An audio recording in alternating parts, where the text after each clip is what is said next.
నమస్తే. ప్రస్తుతం మనతో పాటు సీనియర్ జర్నలిస్ట్ భరద్వాజ్ ఉన్నారు. ఆయనతో మాట్లాడదాం. నమస్తే సార్. నమస్తే. సార్ ప్రస్తుతం అంటే ఉస్తాద్ భగత్ సింగ్ సినిమా రిలీజ్ అవ్వదు. అది ఇంకా సెట్స్ పైకి కూడా వెళ్ళలేదు అని చెప్పేసి మనం మాట్లాడుకున్నాం. అందరూ మాట్లాడుకుంటున్న విషయం. కానీ ఆయన రెమ్యూనరేషన్ అంటే పవన్ కళ్యాణ్ రెమ్యూనరేషన్ 170 కోట్లు ఖచ్చితంగా ఈ సినిమా కంటిన్యూ అవుతుంది. హరీష్ శంకరే కొనసాగిస్తున్నారు అని చెప్పేసి కూడా అంటున్నారు. దీని గురించి మీరేం చెప్తారు? అంటే హరీష్ శంకర్ ఈ సినిమా తీయటానికి ఉత్సాహంగా ఉన్నాడు. అయితే ఇక్కడ కండిషన్ ఏంటంటే ఆయన హరిహర వీరమల్లు కంప్లీట్ చేయటమే గగనంగా కనిపిస్తోంది.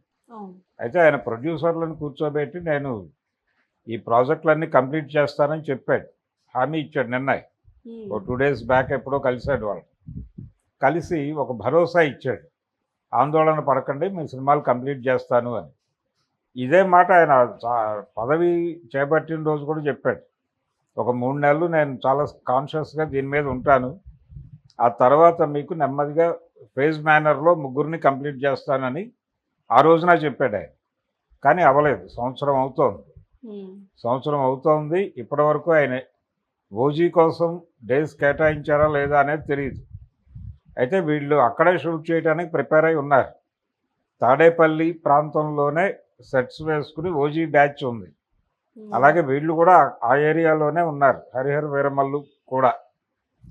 అయితే కావడం లేదు, అది షూట్ కావడం లేదు. ఇంకా 2 days 3 days చేయాల్సి ఉంది ఆయన ప్యాచ్ వర్క్.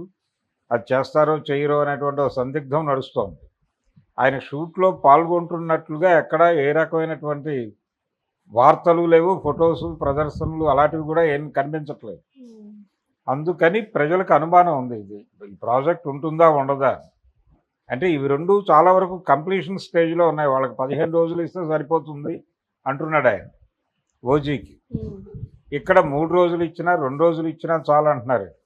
అవి ఇవ్వకపోయినా ఇది కంప్లీట్ చేసి రిలీజ్ చేస్తారు, తప్పదు. ఇది హరిహర వీరమల్లు పార్ట్ 1 కాబట్టి ఇది రిలీజ్ చేసేసి మిగిలింది సెకండ్ పార్ట్లో చూసుకోండి అంటాడు ఆయన. సో అది పర్లేదు. కానీ అసలు ఇప్పటిదాకా సెట్స్ మీద సీరియస్గా వెళ్ళని సినిమా ఉస్తాద్ భగత్ సింగ్. అది కూడా అంటే ఎలక్షన్ కోసం ఆయన కొంత డబ్బులు ఖర్చు పెట్టాడు, దానిలో వాళ్ళ వాటా కూడా ఉంది అని అందరికీ తెలుసు. మైత్రి మూవీ మేకర్స్ నుంచి కూడా కొంత డబ్బులు ఎలక్షన్ ప్రచారం కోసం వచ్చినాయి.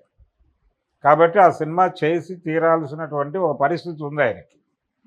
అది రెమ్యూనరేషన్ 172 కోట్ల 200 కోట్ల అనేది క్లారిటీ లేదు. కానీ అయితే పవన్ కళ్యాణ్ మార్కెట్ ఏమిటి అనే దాన్ని బట్టి రెమ్యూనరేషన్ డిసైడ్ అవుతుంది.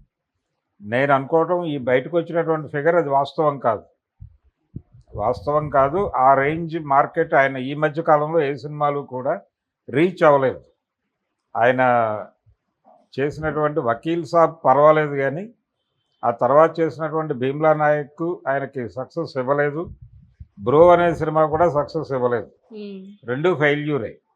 ఆ 2 ఫెయిల్యూర్స్ మీదుగా పొలిటికల్గా హిట్ అయ్యాడు ఆయన.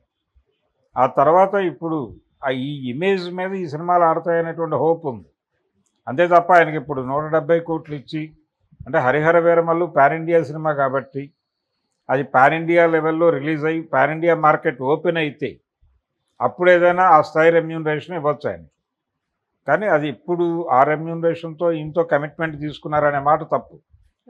అది కాదు, సాధారణమైన రెమ్యూనరేషన్ మీదే పవన్ కళ్యాణ్ ఆ సినిమా కమిట్ అయ్యాడు. అదే పద్ధతిలో చేస్తాడు. అది తర్వాత వాళ్ళు పాన్ ఇండియా లెవెల్లో ప్రొజెక్ట్ చేసుకుంటారా లేదా అనేది వాళ్ళ గొడవ. కానీ ఈ 100 కోట్లు దాటి రెమ్యూనరేషన్ చెప్తున్న మాట అవాస్తవం, అది కాదు. ఆయన ఆ సినిమా కంప్లీట్ చేస్తారన్న కమిట్మెంట్ అయితే ఇస్తూనే ఉన్నాడు. చేస్తాడా చేయగలడా లేదా అనేది అనుమానం. చేయలేకపోవచ్చు అనేది చాలామంది అనుకుంటున్నది. అంటే 3 ఏళ్లలో 3 సినిమాలు ఈజీగా చేయొచ్చు అంటే దానికి కూడా 2 నెలలు ఆయన సీరియస్గా కేటాయిస్తే అయిపోతుంది. ఇప్పుడు సినిమా పదవుల్లో ఉండి సినిమాలు చేసిన వాళ్ళు కూడా ఉన్నారు. ఎన్టీ రామారావు గారు ముఖ్యమంత్రిగా ఉండే సినిమా చేశాడు ఆయన ప్రశాంతంగా. అక్కడే సెట్స్లోనే కూర్చుని ఫైల్స్ చూసేవాడు ఆయన. ఆ రోజుల్లో పేపర్లలో ఫోటోలు వచ్చేవి. ఆయన విశ్వామిత్ర గెటప్లో కూర్చుని క్యాబినెట్ మీటింగ్ జరిపేవాడు అక్కడే. అదే గెటప్లో కూర్చుని అక్కడ నేషనల్ ఫ్రంట్ లీడర్స్ వీళ్ళందరూ, విపి సింగ్ గారు వీళ్ళందరూ అక్కడికే వెళ్ళి మాట్లాడేవాళ్ళు ఆయనతో. ఆయన చైర్మన్, నేషనల్ ఫ్రంట్ చైర్మన్ ఆయన. ఆయన్ని కలవాలంటే జాతీయ స్థాయి నాయకులు ఆ సెట్స్కి వెళ్ళి ఆయన ఆ గెటప్లో కూర్చుని మాట్లాడేవాడు వాళ్ళతో. కాబట్టి చెయ్యాలి అనుకుంటే ఏదో పద్ధతిలో కంప్లీట్ చేస్తారు. కానీ ఈయనకేదో ఇంకా టెక్నికల్ ప్రాబ్లమ్స్ ఉన్నాయి. టెక్నికల్ ప్రాబ్లమ్స్ అంటే ఆయన ఆరోగ్యానికి సంబంధించిన ఇష్యూస్ కూడా ఏవో కనిపిస్తున్నాయి. ఈ మధ్య కాలంలో ఆయన క్యాబినెట్ మీటింగ్లో కూడా చాలా ఇబ్బందికరంగా కూర్చుని మాట్లాడారు. అంటే ఫీవర్తో ఉన్నాడు ఆయన, సెలైన్ ఎక్కిస్తున్నారు ఓ పక్కన, ఇవన్నీ బయటకు వచ్చినాయి వార్తలు. అందుకని ఆయన హెల్త్ కూడా అంత సహకరిస్తున్నట్టుగా కనిపించడం లేదు. పైగా సమ్మర్, ఈ కండిషన్స్లో ఆయన చేస్తాను అని చెప్తున్నాడు. కానీ ఎంతవరకు ఈ 2 సినిమాలు కంప్లీట్ చేసేస్తే ఈ హరిహర వీరమల్లు, ఓజీ ఈ 2 ఒక దశకు వచ్చి ప్రమోషనల్ యాక్టివిటీ సీరియస్గా మొదలైతే, కనీసం హరిహర వీరమల్లు రిలీజ్ అయితే కాన్ఫిడెన్స్ వస్తుంది జనాలకి. పవన్ కళ్యాణ్ సినిమాలు చేస్తున్నాడు పవర్లో ఉన్నప్పటికీ అని. ఆ కాన్ఫిడెన్స్ వచ్చిన తర్వాత ఈ మాట నమ్ముతారు.